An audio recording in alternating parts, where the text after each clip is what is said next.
That seems about right. Okay, this video has been on my mind for a little bit now. So many bangers and absolute bangers. I think this year, in terms of sneaker releases, might be better than last year actually. And we're not done yet, which is crazy. Before the year's out, I thought I'd do a top 5 most underrated sneakers of the year so far. Not gonna lie, it was hard doing 5. But we might do a part 2 when more sneakers do come out towards the end of the year. There are some honorable mentions too, so stick around for that. Just to mention broskis, this video is sponsored by BLACKTAILOR, but more on them later. First though, let's talk about a couple underrated sneakers that have come out so far.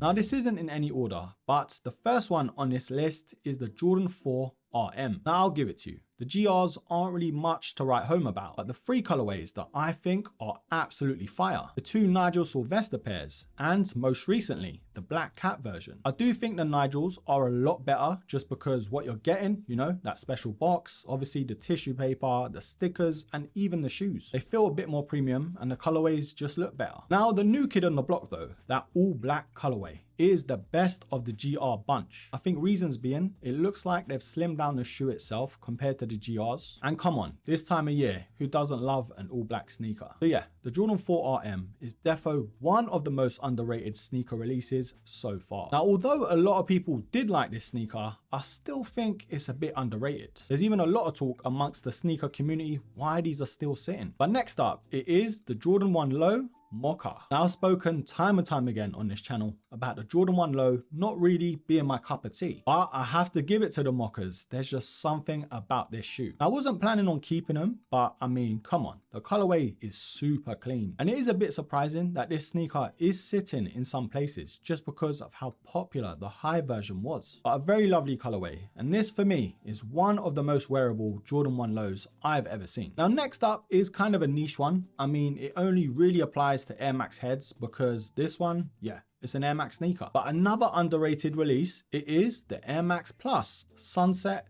/ Pimento. Now the 2024 version of this retro has polarized the whole Air Max community. A lot of people weren't happy with the changes compared to the 2018 pair. Now although I do agree with a lot of it, like the lack of the special box and the change in the gradient, making it a little too yellow for some people's liking. As much as I love this pair and it's featured heavily in my rotation, I do think it was a very lazy release from Nike. So although I see both sides of the coin, still a very underrated sneaker this year. Now, out of all the sneakers on this list, I think this pair is the one that surprised me the most. But hold your horses, before this sneaker though, let's talk about today's sponsor, BLACKTAILOR. Now this time of year, it's all about layers and sort of getting used to the change in weather. So we had to get a few bits and I'm loving the look of this stuff. Like the relaxed t-shirts, for example, it's so hard to find a good plain t-shirt that does it all. These though, they feel premium. They feel like they'll keep you warm because of the thickness. For me though, I love the length of these because it does sit so nicely as a base layer under the hoodie. And these relaxed hoodies are so nice. They've got a few colorways to choose from, but for me, it was always the black and the cement. Those two colorways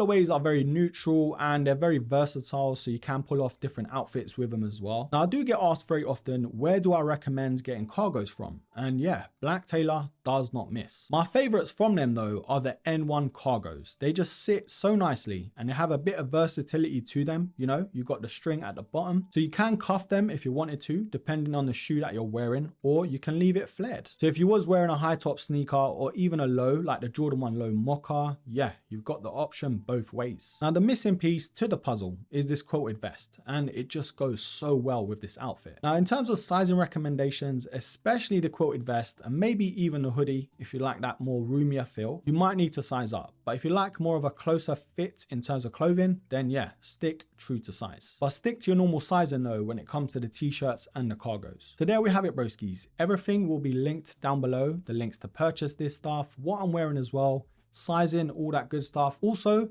Broski10 at checkout for 10% off. Don't say I don't look after you, because you know, I always do. But BLACKTAILOR, thanks again for sponsoring today's video. But now it's back to the list. Now, out of every sneaker on this list, this one is probably the one I thought I was going to pay resale for. But joke's on you, or me.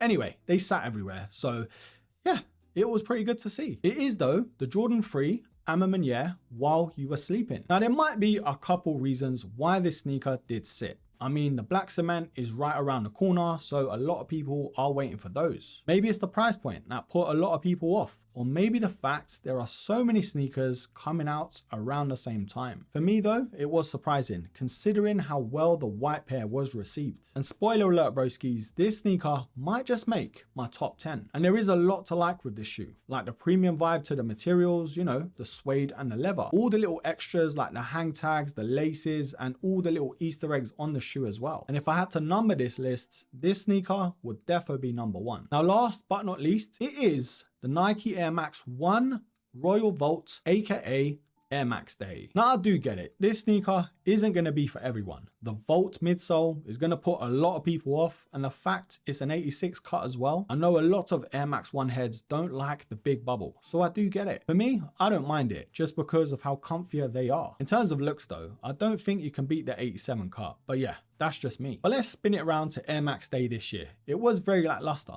I mean, we had the Air Max DNs with 101 different colorways that we didn't really need, let's be honest. And then we had a different Air Max 1 Royal Blue without the Vault midsole. That was a bit easier to get. And even though the Royal Vaults did sell out instantly, it's kind of been a sort of mixed bag in terms of how they've been received. And I've heard from a few people now that this sneaker is sat in outlets in a lot of places, which is mad. But still a fire shoe. And I think in years to come, we're going to look back at this sneaker, just like the red and Vault pair, and think, yeah, that's a classic. But that's it broskies, that is my top 5 most underrated sneakers of the year so far. And we've got a couple honorable mentions.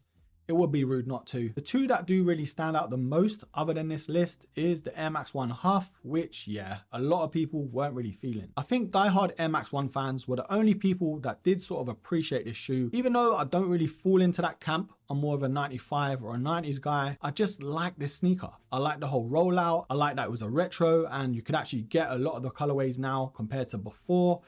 And yeah, it's a collaboration after all. So I had to get my pair, but it weren't really that popular, which is crazy. And the other sneaker that I think deserves a shout is the Jordan 4 Bread Reimagined. I know, it's crazy. I just think this sneaker, yes, it did sell out everywhere, but what the community was kind of saying about it, a lot of people didn't like the change in the materials, you know, from that nubuck to the leather. And I do kind of get it, but for me, it just kind of adds to being able to wear them more, especially all year round. And not worrying too much about getting these dirty compared to the OG, but still a fire shoe, and they still sold out. But those are the 2 I think are worth mentioning other than the top 5. But that's about it from me broskies. If you do want to see a part 2, then leave it down below. Also, if I have missed out any sneakers that you think are underrated, then leave it down below as well. And yes, everything that I've showed you with BLACKTAILOR will be down below and links to their website. Don't forget Broski10 at checkout for a cheeky 10% off. And yes, whilst you're there too, Discord link is down there as well. Join our family, bruh. What are you waiting for? But anyways, don't forget to like, comment, share, and yes, until the next episode, take care. Why did that take me so long? It was like, oh boy.